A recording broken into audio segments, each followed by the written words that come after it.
I will go ahead and introduce George, who I'm fortunate enough to say is a friend of mine.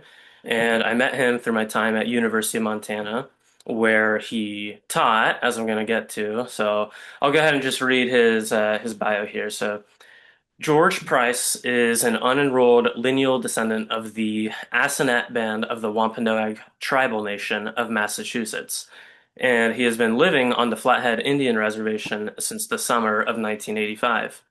He had a 33-year teaching career, 10 years at Two Eagle River School on the reservation, 3 years at the Salish Kootenai College, and 20 years at the University of Montana, teaching Native American Studies, U.S. history, and African American Studies. Dr. Price was also a board member and coordinator of environmental issues for the Indian Peoples Action of Montana, and he was the co-founder of the Montana Indigenous Food Sovereignty Initiative. So George is also a member of the Confederated Salish and Kootenai Tribes Climate Action Advisory Board since 2018, which is the year he retired from teaching. And since his retirement, his focus has been on earth and water protecting, organic farming, writing, and overall creating alternative eco-harmonious communities. Okay. So that is my friend George Price. George, welcome. Thanks for joining us today. Thank you, and thank you, everybody at System Change, not Climate Change, for inviting me.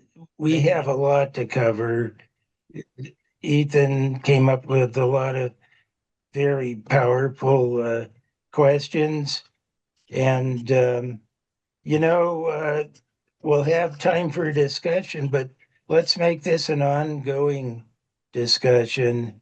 We may not hit every point today, but this is a time of need for more of these conversations and strategy building and action for a very different future than what we're used to and what we might have even anticipated a few years ago or a decade ago or whatever, what not what we prepared for all of our lives. That's for sure. So I just wanted to make one little disclaimer on my indigenous perspective.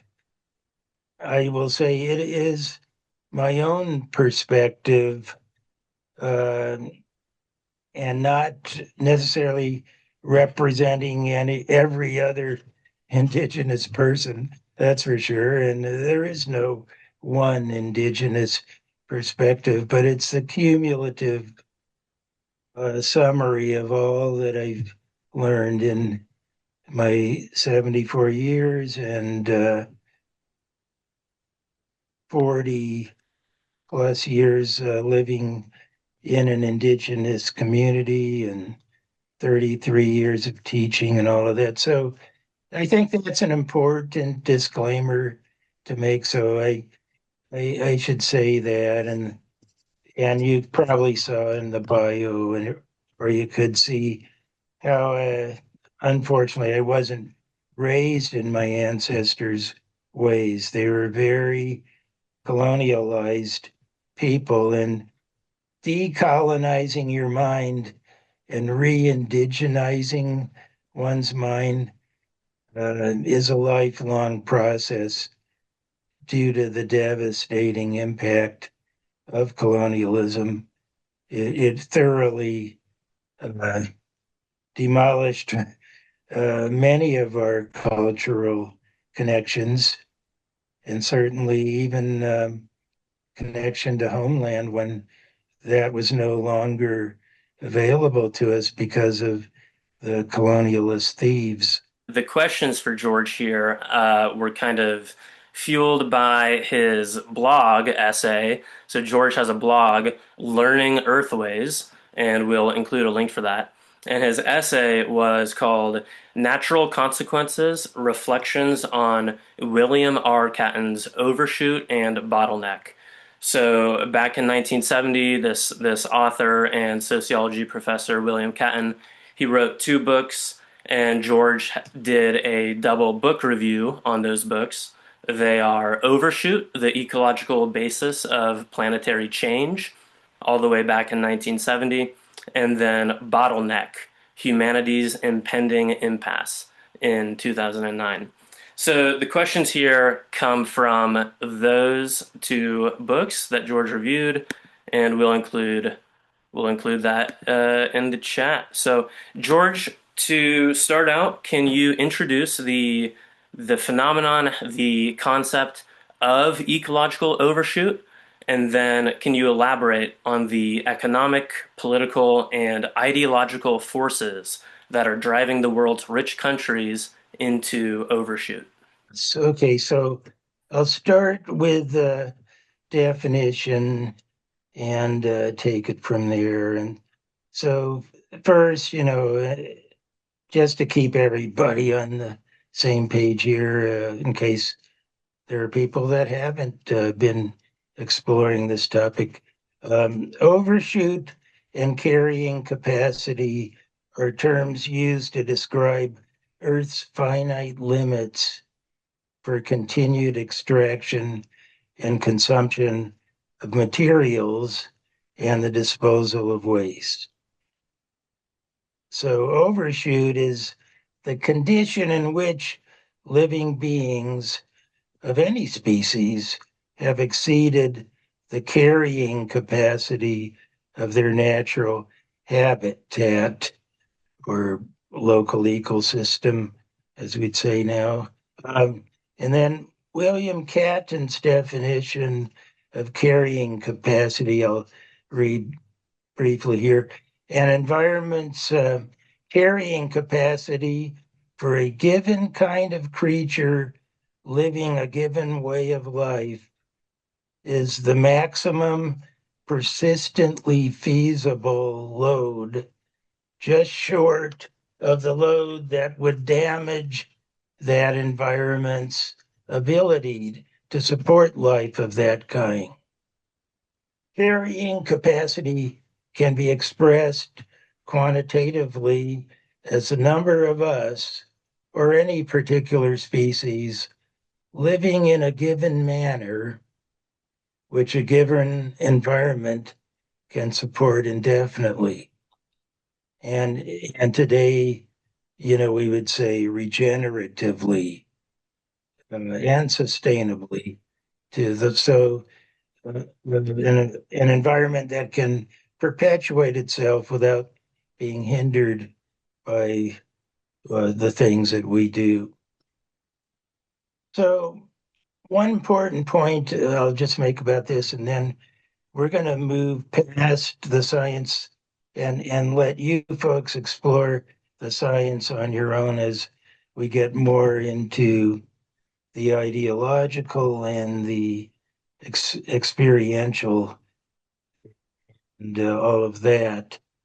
But I'll just say in this beginning scientific introduction, it's not just a matter of overpopulation, overshoot, but as you could see in William Catton's definition, he says it twice there that it includes the way that we live or the manner in which a population group lives.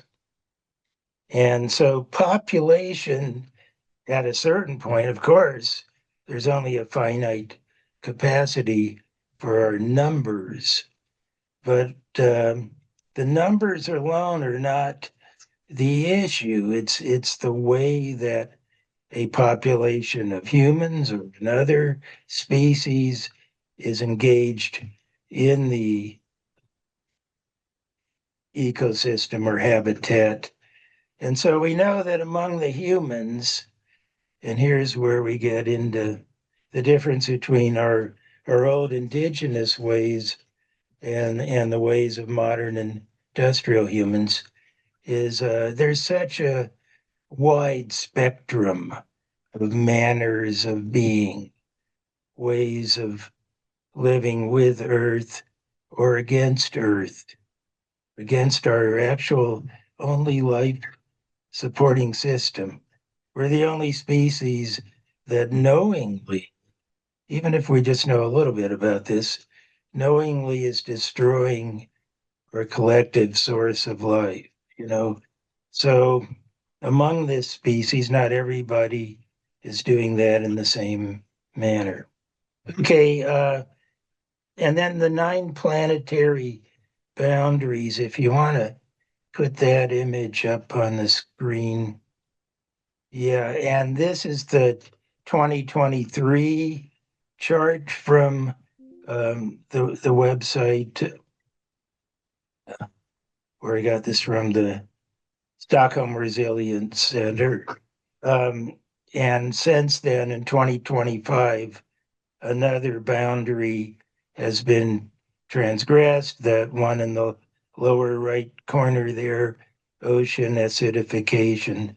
So I'll just read these 9 boundaries, and you usually only hear about one of them, right? The climate change boundary. So that's in the upper left center, and I'll go counterclockwise. Biosphere integrity. There's a big one, and I'll let you read about that. You can read in the essay or in the Stockholm Resilience Center website or their actual research paper on all this, and the updated one from 2025. So biosphere integrity, land system change, freshwater change, biogeochemical flows, ocean acidification, the one that was just passed and is observed in the most acute way in the coral reefs. But there's so many interdependent beings that live not only from the coral reefs, but from the animals that move in and out of those reefs, and everything affects each other. And then the two that are still endangered and not surpassed, atmospheric aerosol loading and stratospheric ozone depletion. So maybe you could put Elizabeth Robinson's illustration up there now, and just show carbon tunnel vision. And this is from one of her essays on Substack. Highly recommend Elizabeth Robson and her Rad Fem Biophilia Substack page. And she has another page too. And this was from an older essay, and I've used it in many presentations. But you can see that carbon and CO2, although it's a major impact, as the other illustration shows, uh, is one of many, and so it raises a big question: why the focus on CO2, besides the enormous size of its impact, um, and how that particular planetary boundary alone, like all the rest, um, just the violating of that one can doom life on Earth to mass extinctions and much loss. But so can the lack of biosphere diversity and the integrity of the biosphere. I mean, and then all of these other ones. George, I'm gonna interject and ask the next question here. I Okay, just go I just ahead. want to reiterate what you said, that it's not just sheer population numbers, but it's population times affluence times resource use times the technology that allows us to use resources, right? If you compare small scale artisanal mining versus industrial mining, right? The technology matters. Uh, but I really appreciate the carbon tunnel vision because how we frame a problem influences the solutions we put forward. So if the issue is just greenhouse gases, then, the solutions put forward will be limited. But if we recognize this full picture, then, really it challenges our entire way of life, and the Yeah. solutions are going to have to be wider reaching. Yes. But we need to say that it's not just this isn't true for everyone. This is only true for the countries that are in overshoot, which are the rich countries, and really the formerly colonizing ones. So my next question here for you, George, is within the rich countries, just looking at the rich countries, how do you assign responsibility for high resource use and pollution? Do you hold certain individuals and institutions more accountable? Yes, of course, the bigger your footprint, your ecological footprint, the more responsible you are. So that goes for individuals, high consuming individuals, or uh, what William Catton defined as a new subspecies of Homo sapiens that he called Homo colossus, giants in consumption and waste production that pushed us into overshoot. And I'll say also that it's estimated that we went into Earth in overshoot around 1970, give or take 10 to 20 years. It's hard to pin that down, but we are in overshoot, not just the wealthy countries, but the global impact of Homo colossus or human over-consuming and destructive production of waste.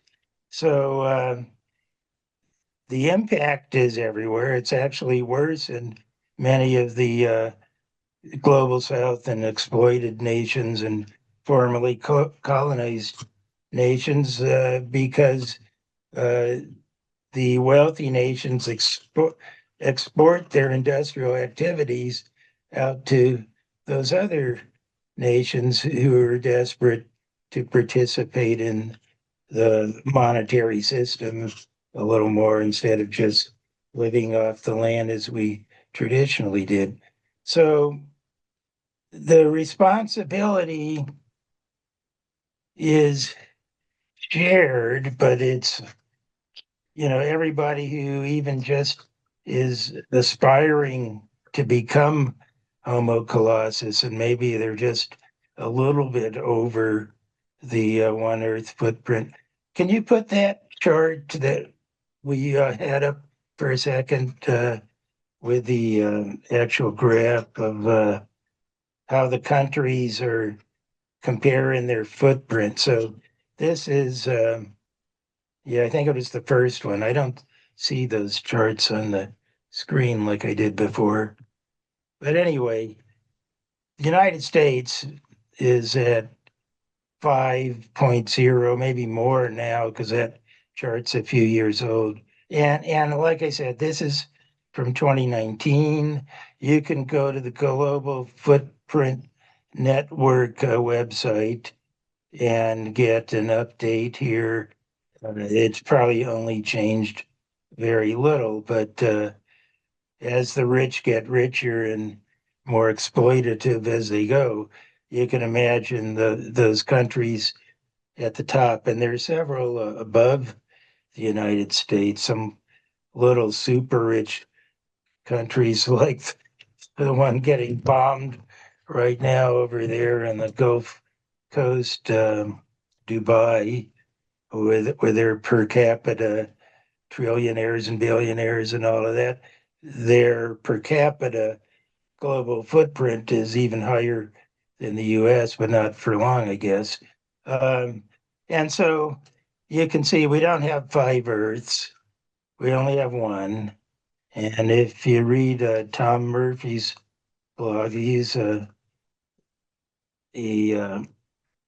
scientist that an astrophysicist who can tell you what the likelihood of finding other planet B's is. It's almost, it's absolutely unlikely. And so we have one planet living in this country as if we had five of them. And that means instead of regenerating, Earth system degenerates because of overconsumption, overpopulation, and the exorbitant waste production. So this is a good illustration to show you the differences in responsibility for all of it. And you see India down there at zero point 0.7 Earth, so even less than 1 Earth. And I think we should consider the need to go less than 1 Earth just for the need for healing. You know, we could back off that much. But of course, we'll talk about the likelihood of all of this happening. And another thing that's unlikely in our pursuit of environmental justice and equality and all of that uh, is, we talk a lot about redistributing the wealth and letting more people have pieces of the pie, right? But anyway, Yeah, they can pause and wait till the end. So, George, it has to be yeah, noted that it's not just wealth inequality between countries, but within countries too that we have to pay attention to. All right. So, wealth or sure, having a lot of money translates to using resources, right? You can almost think right, of money as an abstract holder of value that is put into motion precisely through, at least in a lot of ways, through using energy and resources. So, we have the US using the most of any country, but within the US, the right, Federal Reserve in 2025 found that the top 1% of wealth held 32 or 33% of household assets, while the bottom 50% of Americans held just 2.5% yeah, of wealth and assets. So it's not just okay, wealth inequality between countries, but within, and then wealth kind of yeah. translates to resource use. Um, but George, you are a historian, so we really want to use Can your I expertise. finish what I was about to say there Oh, on sure. this inequality? Um, so Yeah, go ahead. the issue is not raising everybody's so-called standard of living up to this imagined ideal level, but actually reducing the standard or the level of consumption of all of the overconsumers, whether they're 1% or the 0.1% that has 10% of all of our wealth in the US, all of these statistics down to the 20 percenters or whatever. Uh, you have to get them to go downward in mobility. And that's one of the greatest challenges. And I'd like to hear anybody who has a suggestion for how to do that nonviolently. I think my at the end of this, your last question about alternative futures, where I'm going to outline directions and things we can do. We can talk about this, but we might just have to do it all post collapse. They might have to implode in lieu of a violent revolution or something like that. And we'll talk about the likelihood of resolving this through changing personnel in voting as well. is another unlikely resolution to all of this. So that's okay. You're ready for another question because you're the man watching the clock. Okay, go ahead. Yeah, yeah. So before we get to those points, let's just back up and tap into your expertise as a historian. So you are well positioned to speak about the historical wrong turns, as you call them, that humanity took, which you believe contributed to our current moment of ecological overshoot. So can you just give an outline of some of the key historical moments that you believe led to this sort of bloating and overuse and Mm. overshooting of the Earth's carrying capacity? Yeah, I sure can. It just occurred to me. Just could I just say one more thing on the last question really quickly? Because I didn't discuss um, the lack of a difference between socialist industrialism and capitalist industrialism. You know, and again,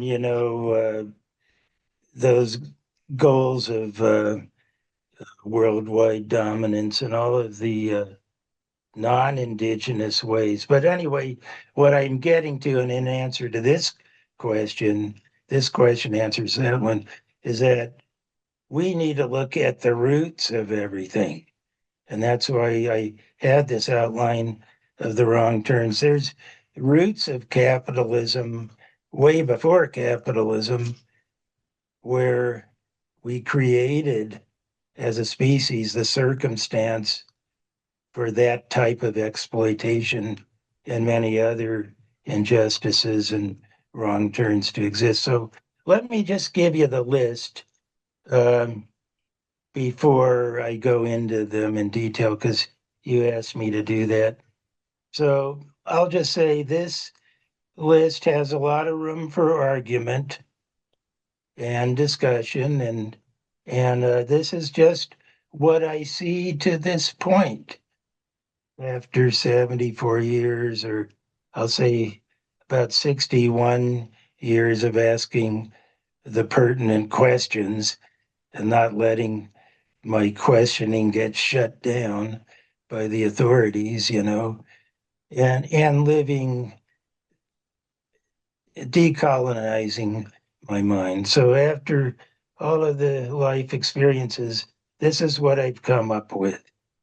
And also being a academic historian, but that's not at the top of my qualifications.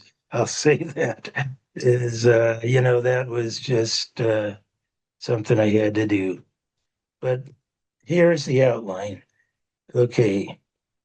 Overdevelopment of the human ego, leading to a disconnection from symbiotic unity with all other life. So I'll come back to all of these. I'll come back to that one.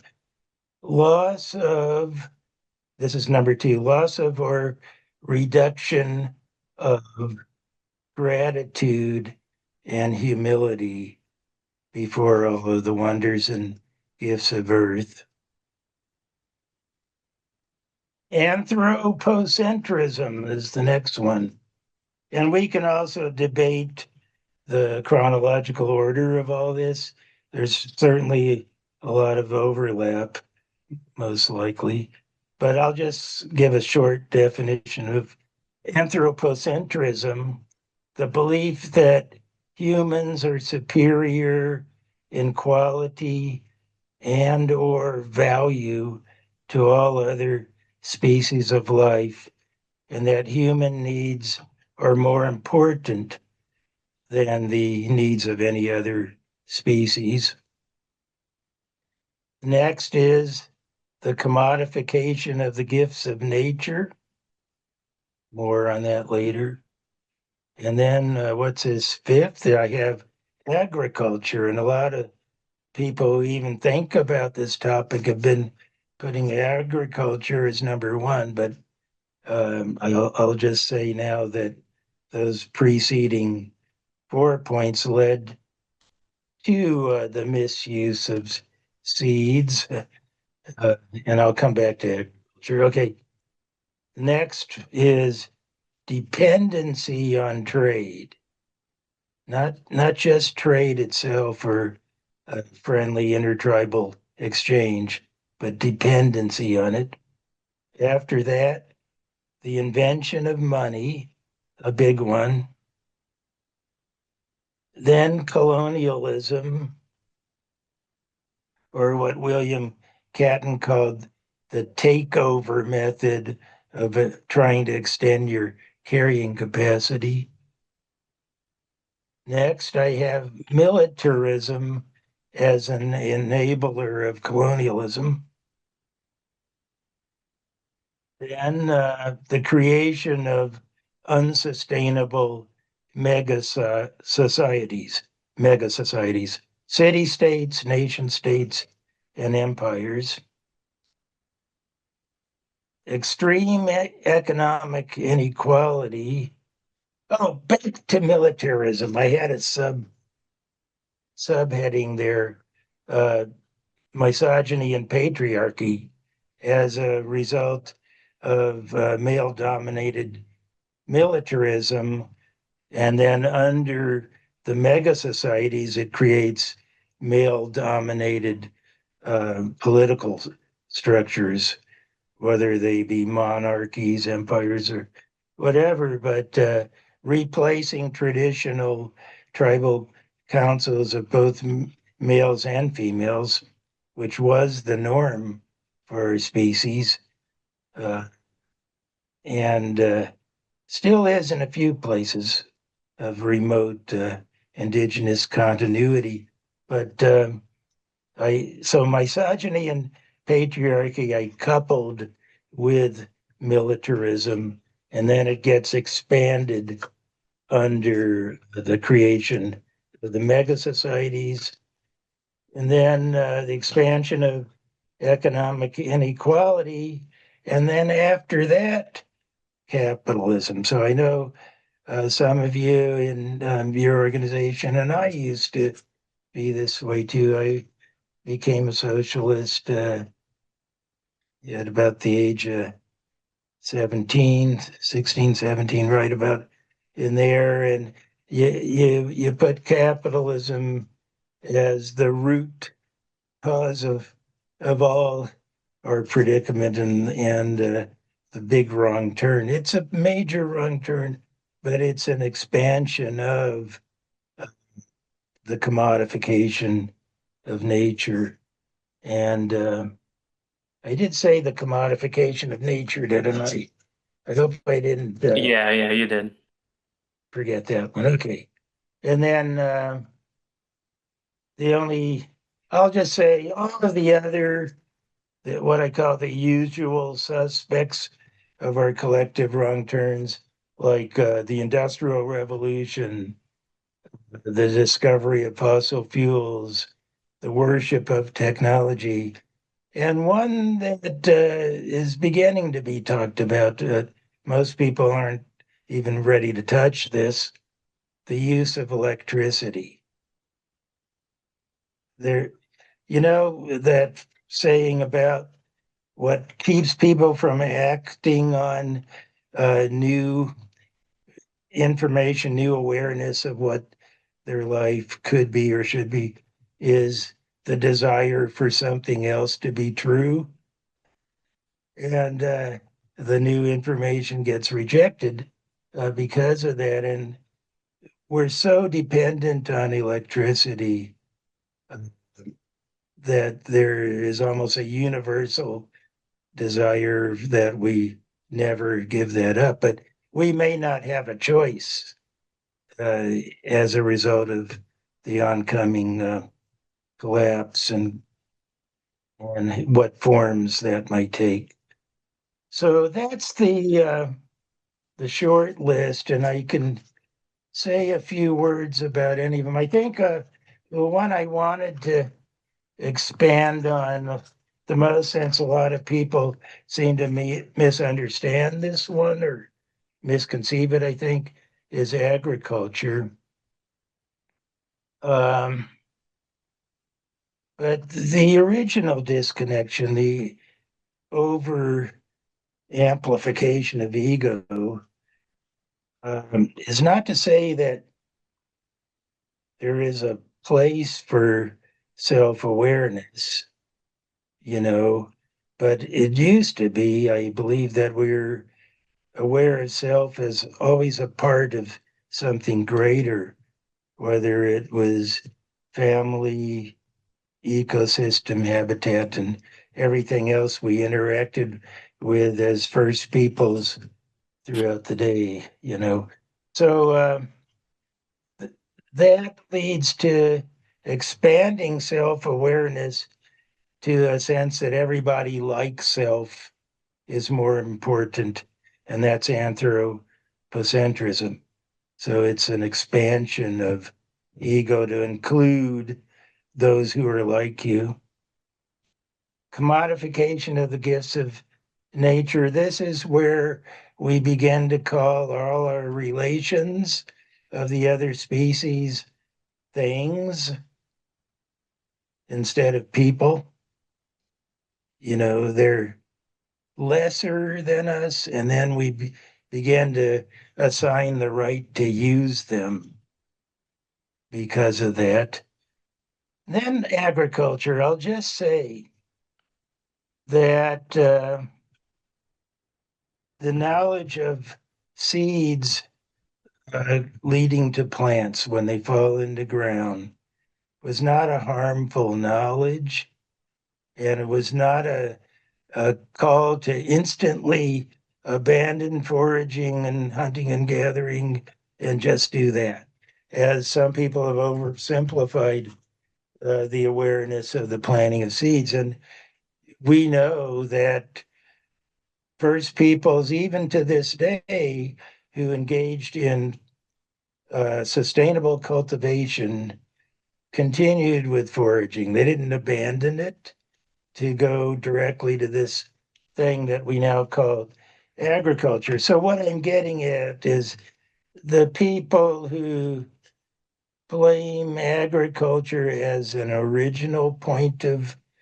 misdirection, and they have failed to understand or distinguish indigenous forms of cultivation that went on for thousands of years before you actually had this thing called agriculture, which is the growing of crops for money and the disproportionate dependency on that human ability to cultivate crops, you know, and that comes right along with the disconnection from natural systems.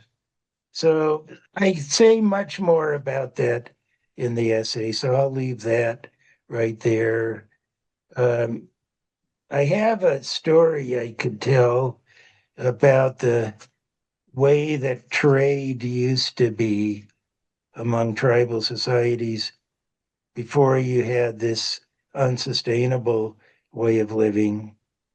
And the short part of that story, which I believe, how am I doing on time? Yeah, why don't you share that story and then we'll move on to the next question. Okay. Okay. And then all of these other wrong turns they could read about in the essay, but in more detail. But the intertribal trade networks, and even to this day, you see remnants of this. Whereas rather than trying to outgain others through trade, there is this competition to honor self, family, and tribe by giving more than the others. These were times where people would give gifts of things they've spent months uh, creating, making beautiful handcrafted objects, and then once or twice a year, tribes would bring with them to a certain point these gifts and food too. The what they cultivated, plus what they foraged for, and feast and celebrate and play games. A lot of intermarriages would come out of that, and intermarriage between tribes or between different bands of tribes would reduce the tendency towards warfare, because people are a lot less likely to fight and kill their relatives than complete strangers. And also, in that balanced world people lived in, there was, homeland territory, but not thought of as property, private property, and people shared common spaces in a lot of ways, and a lot of examples of that, and including waterways and lakes. Uh, I can tell you more. There's a lake there in Massachusetts where my people are from, that had a very long name in Algonquian that translate out as "you fish on your side of the lake, we'll fish on our side, and nobody fishes in the middle." Nowadays it's called a Lake Chabanaganga, but that's just a little part of the really long name. But there are these kind of space sharing agreements and resource sharing and all of that. And again, this is a different world. Even those of us and people who are more raised with their culture, indigenous culture, than I was, you know, still don't know everything that we used to know. And Well, that's thank you, George. Go part of ahead, what George, I, for that story. yeah. Excuse me. I'm going to move us on because we got to Yeah, wrap up thank and you. Thank you for yeah, not about being like me with time. yeah, definitely. We'll go another another 15 minutes and we're going to do two more questions and then do Q&A for a half hour. So, you Excellent. know, Okay. yeah, feel free everyone to ponder some questions you want to ask George. So the next question that I want to ask you, George, in your essay, you mention Indigenous American societies who have stories about the endings and beginnings of previous worlds, and stories about a dangerous spirit being named Wetiko or Wendigo. So, can you say more about Wetiko, and do you connect these warnings to avoiding overshoot? And then Yes. just in general, what can we learn from indigenous cultures to help us scale back our current degree of overshoot? Sure. Okay. First, I'll refer everybody to one of the best treatments of this topic in a book that I know of, Jack D. Forbes, Jack, initial D, Forbes, Columbus and Other Cannibals, the Wetiko Disease of Exploitation, Imperialism, and Terrorism. 20 years ago when I mentioned that book to people, nobody had heard of it. Now it's becoming very more well known. And Jack Forbes asserted that cannibalism can mean consuming the life substance of another human being in other ways besides simply eating their physical bodies.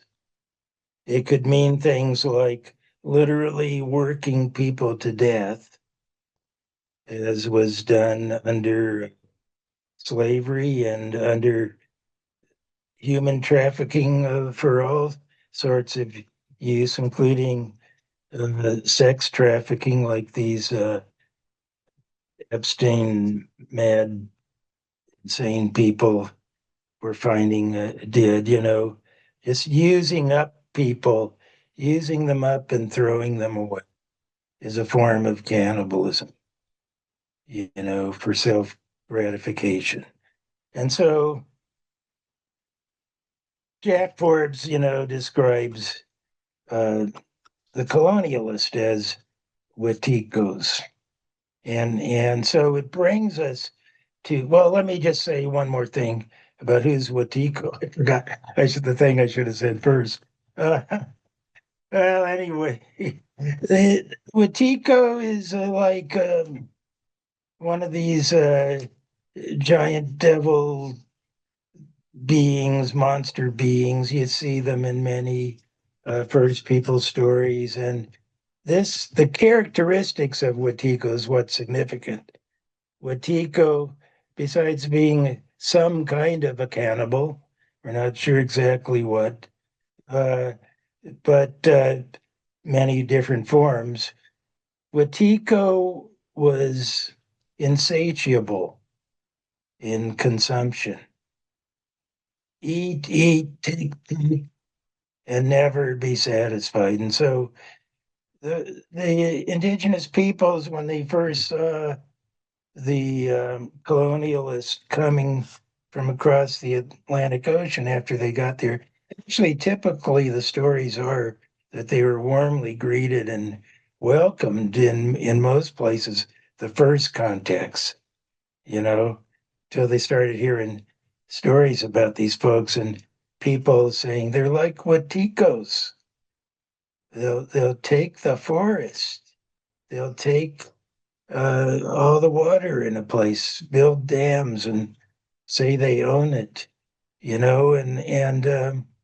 so it brings us to a consideration for understanding our present dilemma or uh, conditions that we're living under. That is Watiko a person, or can it also be an entire culture, or the dominant figures within a culture?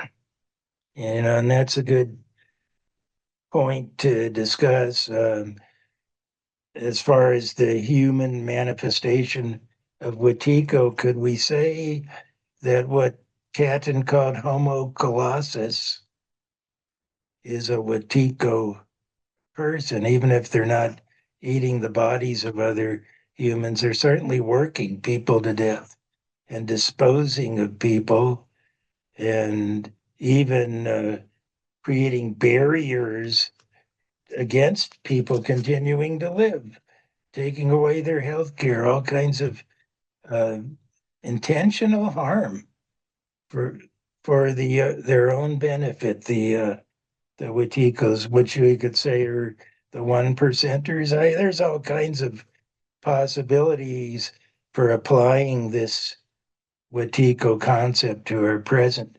And then one thing I'll say about our present situation and whether the Epstein classes, Watikos, or all the one percenters or whatever.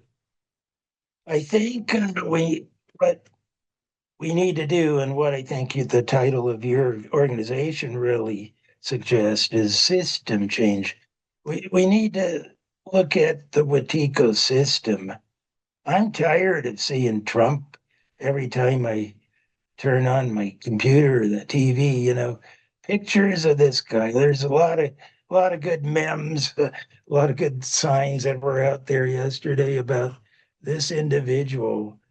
But some of the people recognize what I recognize as we need to talk about the system and the corruption and all those wrong turns that led to creating or spawning creatures like Trump and Musk and all the rest of them. I don't even want to say their names because the mainstream media, the corporate media, wants us to focus on individuals and not on systems and not on corrupt cultures. The culture, everybody wants their culture to be considered as benign, at least. or glorious with just a few bad apples. And they want to think of their systems that way too. So I think a lot of the first people in their contact with colonialists saw them that way. Not so much. Well, I have another lecture where I make a distinction between colonialist and their indentured servant tools, the colonist. And we need to make that distinction, but I'll leave that alone for now. Uh, where So, was I? You George, can, I'll jump okay. in. Yeah. We're going to try to wrap this up in the next Yeah. 7 or 8 minutes. So, Okay. yeah, we can return to some of this and the questions if people are really intrigued. But Yeah.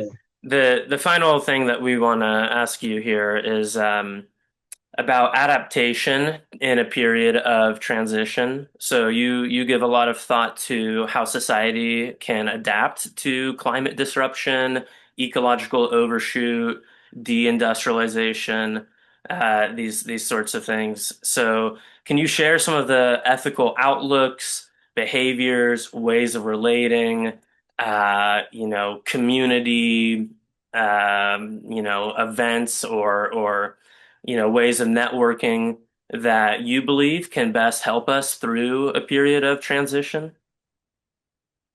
Yeah. So I'll do my best here. You know, we have to start now at creating alternative, what some people call lifeboat communities, small scale societies.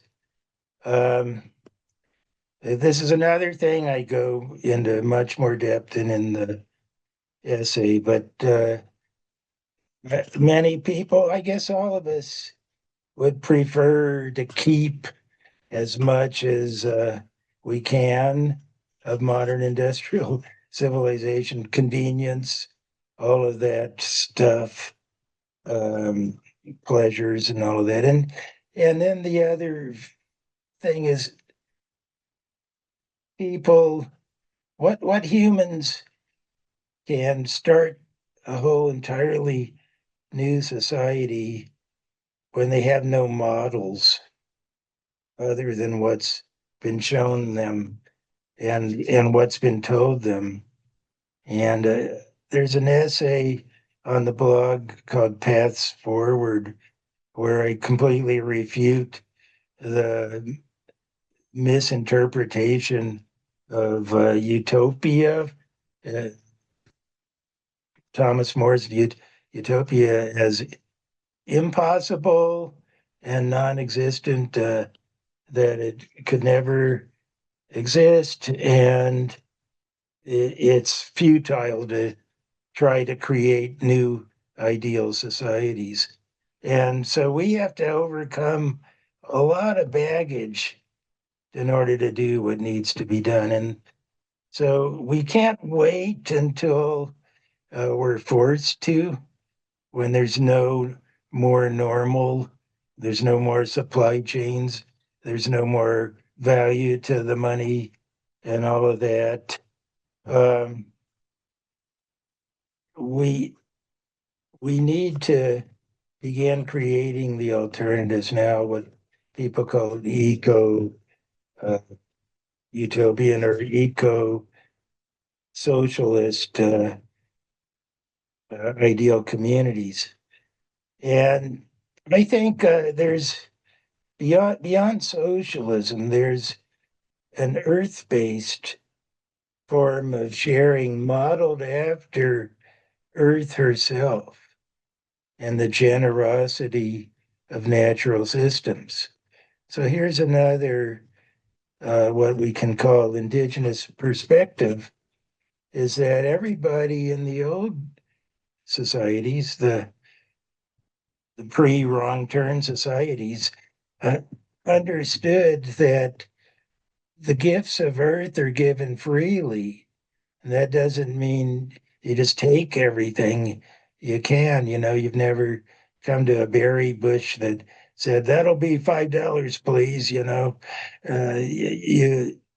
We realize that we're part of an interchange and exchange, and so even the simple thing of no longer having a currency system will be beyond what a lot of people have ever experienced or imagined. But it's going to be absolutely necessary that we don't create or recreate the old systems after the crash of the current one. Everybody will be wanting to rebuild civilization. I'm not sure. This all depends on who survives. you know. Um, Well, let me interject real quick, yeah, George, and we'll try to wrap up in the next 3 minutes maybe. But we don't have a crystal ball; we can't tell the future, yeah, yeah, and these things are likely decline is likely to unfold to different degrees, depending on the place.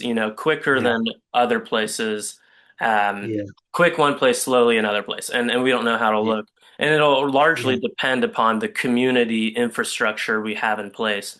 So what sort of community infrastructure do you recommend we build Yeah. to become more resilient? Yes, thanks, Ethan. Ecocentric is the key word here. A lot of the reform com concepts and plans that people have had before about creating new societies they lacked that one aspect. They didn't put Earth first.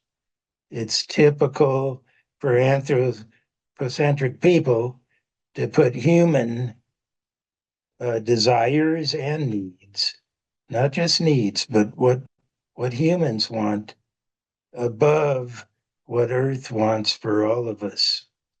And what we used to have, a way of being that put every aspect of life as one. And so we need to create these new communities as we begin to organize. Well, first, you need to have a place, some land, a natural system.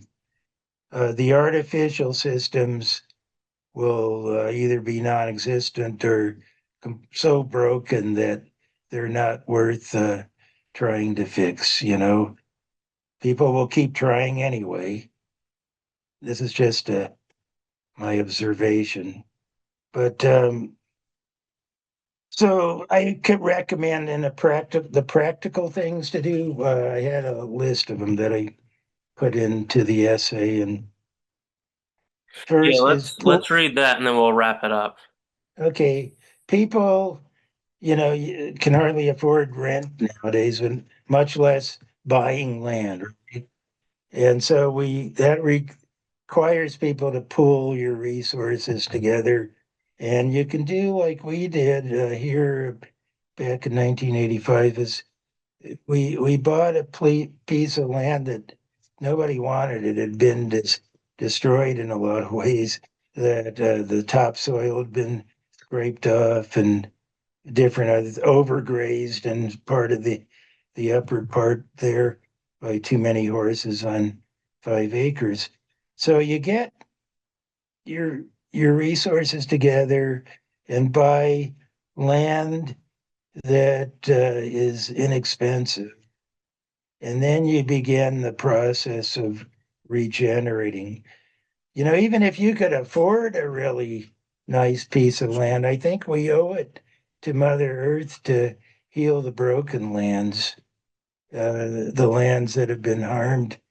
And so, of course, you have to learn, and this is going to require a lot of education, is what are the ways of Earth and how do you care for land? How do you participate in processes of natural regeneration and resilience? A lot of people, urban people, and I don't blame them for this, what they were raised with an even urban activist saying, "No, I don't want to garden. I don't want to even learn how to hunt and fish." There's people like that too, and so um, what I describe isn't easy, but being a rugged individual survivalist is even harder. You don't want to go at it as an individual. You want to create communities.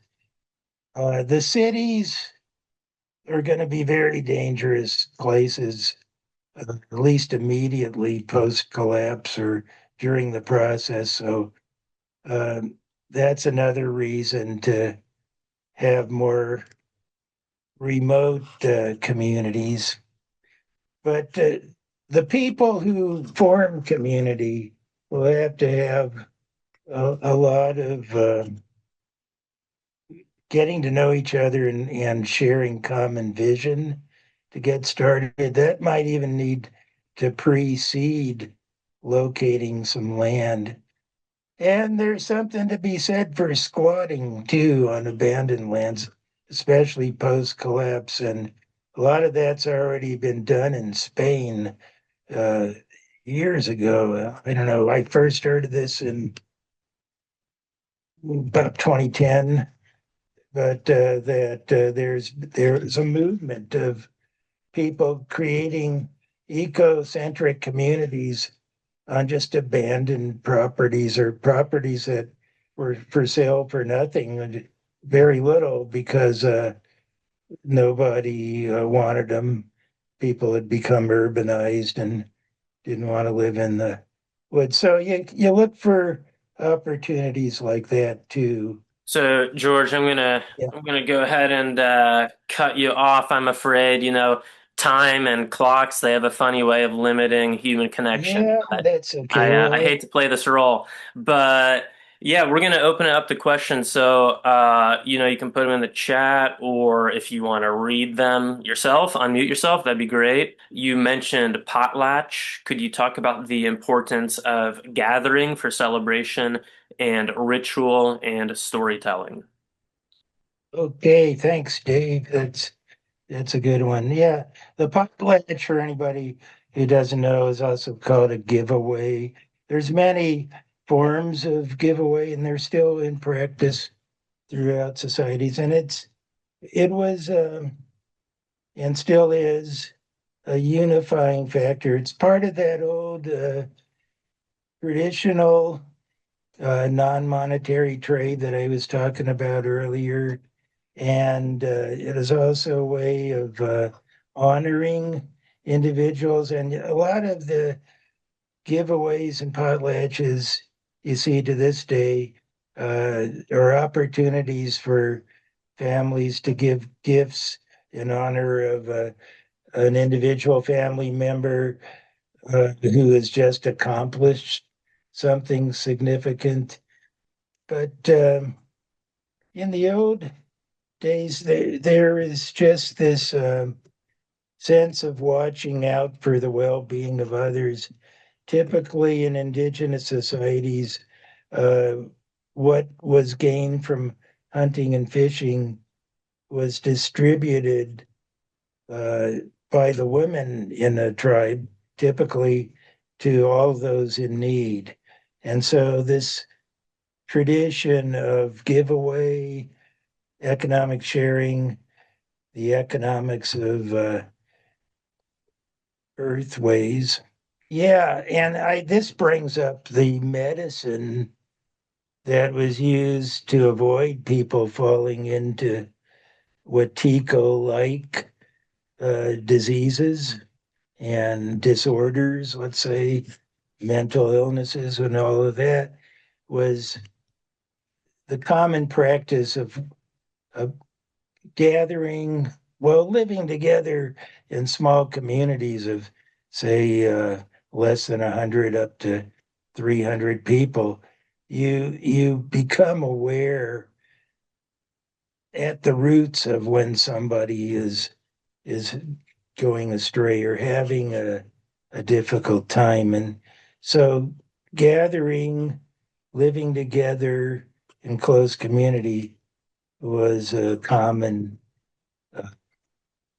practice all along. And the larger gatherings was a celebration, really, in the old times of how good everybody was doing, sharing abundance, uh, typically. So those are all parts of a way of living that we would like to see come back. For 97% of our time as a species, we lived in those ways, as far as I can see.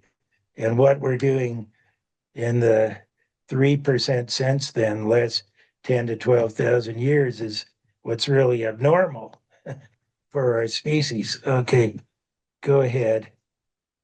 Yeah, so I'm going to ask Sarah's question. She asks, how can people give up modern technology and healthcare with the great use of electricity and much waste, but who would forsake it? And yeah, so kind of getting at when our social needs, basic, what we would take to be a basic human right, like healthcare, when that is pitted against overshoot. Like if we respond to overshoot by limiting electricity, but that comes at the cost of life-saving healthcare, then that seems wrong. So what do you make of that, George? The major dilemma that there's no easy answer for, to try to answer that is almost like being the surgeon that has to give a bad, a painful message about a diagnosis of very terminal disease or something. You know, um, it's hard to make this easy. It's not going to be easy. And I would recommend prevention now. In other words, fighting disease by becoming truly healthy people and learning the medicines. The medicines are still with us and around us, the real medicines, not the commercial type. And I know that there's such a high learning curve there that's overwhelming to even consider, but it'd be better to get started on learning these things now than waiting until potentially we have no choice. And again, you said, we don't know how this is going to unfold, but all the old tribal societies, many of them anyway, have stories about the endings of previous worlds and beginnings of new ones. The Hopi people say we're now in the fourth world. The Dene or Navajo people say we're in the fifth world. And they have stories about things that went wrong. And it wasn't just the humans that deviated from nature's laws, that we have stories about all kinds of beings who went off course and caused worlds to end. So with every story like that, though, it's always followed by a new beginning, a new world. And so, If we had a full systems change and society was different, and people got more physical activity, they got more sleep and rest, and they had a better work-life balance, yeah, and they had spiritual fulfillment and friends, and all the things that make a human healthy, then there would be less disease. So there still would be instances where without our modern technology, some people might not get an organ transplant, but a lot of the chronic health problems that exist now, I think would not be so prevalent if we had a healthier society. Um, yeah, but Elizabeth Marshall says, mutual aid is an alternative to capitalism, which emphasizes building relationships as well, purely based on gifting and no selling or exchange of money. And then Timothy Havel has a question. He says, one fact that I think cannot be denied is that if the human population of the Earth were 1/1000th of what it is now, we'd all have to be veritable Wendigos before we'd have to worry about just about any of the major problems we have now. Uh, yeah, so the point, yeah, what do you think about that, George? If I guess the role of population, because if we were a smaller global population, then even if we were Wendigos with Ticos, it wouldn't add up. Well, you had a world of Watikos. Yeah, like I said earlier, it's not just the population, but the manner in which they live. And so you could, when there is a great reduction, and there will be a great reduction in population, the fertility rate is going down. It leveled off, and now it's by about 2023, it's sperm counts or whatever it is it's starting to go down. And then you have that and other uh, illnesses that are driving population down, as well as warfare and all of the other results of oppression. But if there was a sudden reduction, nuclear war, whatever, or just the Earth protecting herself with what they call natural disasters due to our unnatural ways of living, um, you're going to see these opportunities for restart in small population groups, but how they restart and what they intend to do and how they plan to live will matter. And if it's, all fun and games for a little while, eventually, if people repeat the same list of mistakes that I had showed you earlier, uh, it's just going to happen all over again eventually. I don't know if it would be hundreds of years or thousands of years. But then again, the Earth system just isn't going to be able to endure much more. And Earth will have the last word on all of this, and we're one thing that we can be sure of is business as usual. It has an expiration date, and it really is going to end very soon, maybe next week. I don't know, but okay, that's all I'll say about population because I'm repeating myself from earlier. So, but thanks for the question. Well, George, I have a question if no one else does, and then maybe we can go another 10 minutes. Does that work, Maura? Okay.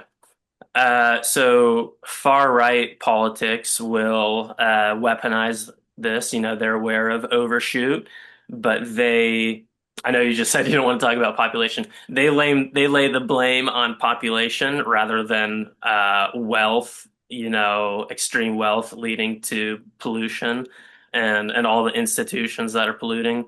They don't look at that. They just look at the sheer number of 8 billion plus humans, and they say that's the issue. Therefore, we need to weaponize the border and, not allow immigrants in and forcibly get them out. So, if we want to take overshoot seriously, but we want to respond to it very differently than that far right sort of doubling down on this is our stolen land, we're not going to give it up. Where do you think we could move, or how can we? I mean, I know it's such a big question. How do you think we can? Mm, advise nonviolence, I guess, and not go to the militarized border sort of response to overshoot. Or Well, just any thoughts on that? I think a lot of that might be out of our hands. We have to think about self-defense and maybe rethink nonviolence under certain conditions. That's an unpleasant thought.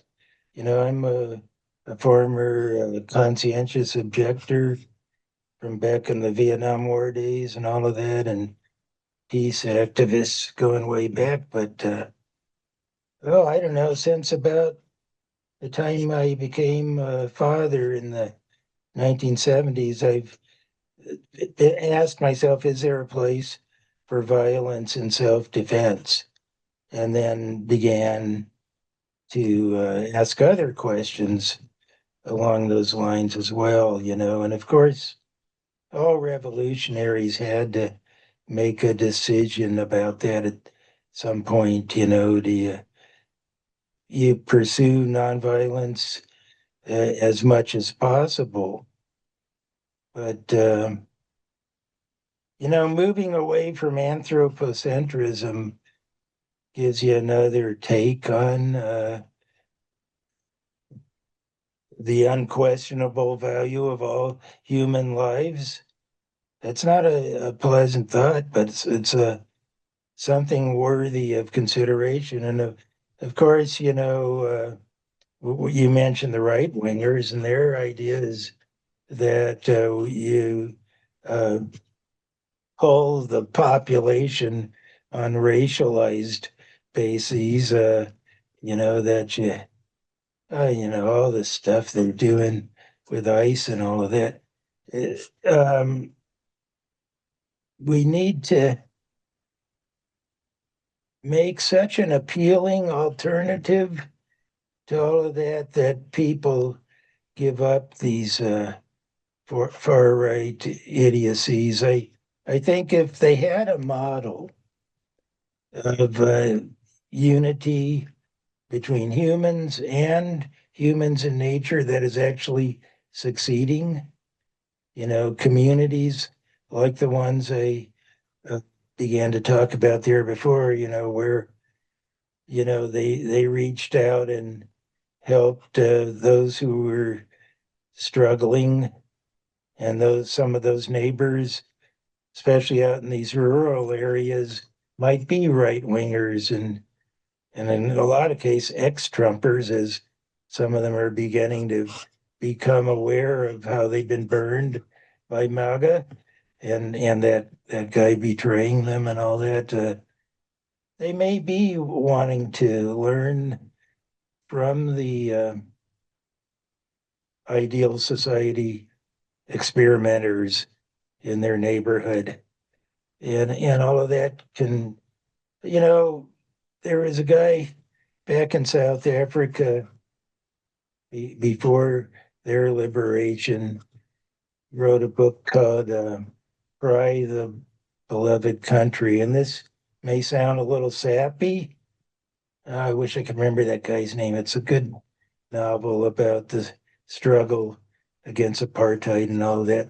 Anyway, he said his belief was that as long as there is breath in a human life, there is the possibility for reforming that life. And that's the way he looked at his enemies, you know? Yeah, so that's an ideal I've shared for most of my life.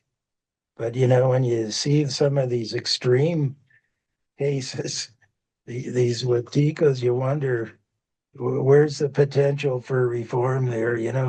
And maybe it's just because I'm an old guy that I get a little cynical sometimes, but I still have some hope. I'm not one of those uh, unquestionable doomers, those people say, give it up, give up, just enjoy what time you got left. You know, there's people like that. You might have run into some of them, but there you go. That's an answer, I guess. What else do we got? Do you want to do one more?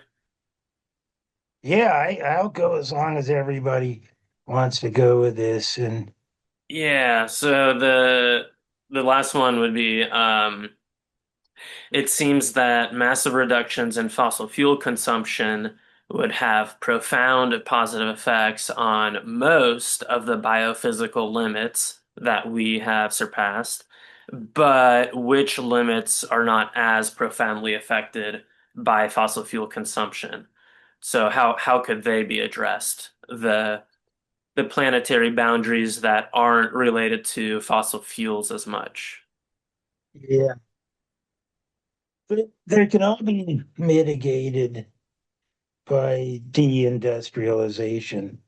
And the evidence we have for that is that the only two times in, say, the last 40, 50 years where the carbon emissions have gone down, it has been the 2008 uh, uh, bank failures and all of that economic crisis, which we're gonna pass by a large scale soon, and the COVID uh, crisis in 2020. So 2008, 2020. If you look at the charts of carbon increase and the only drops in that trajectory were in those 2 years. So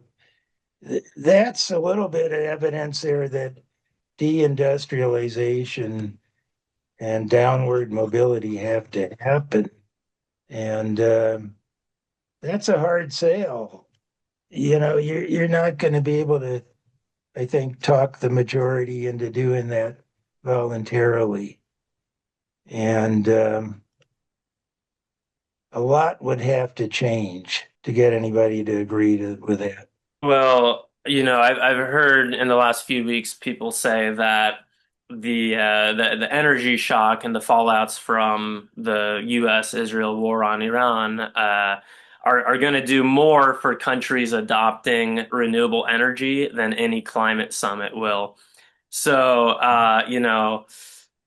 perhaps unless we form a very strong social movement, then perhaps our agency is limited, and these major events happen to us, and then as they cause suffering, right? Because higher cost of living, then things like mutual aid become very important to kind of manage the decline.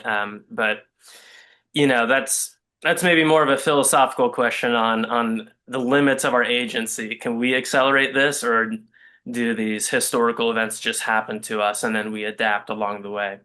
But we're gonna wrap it up there.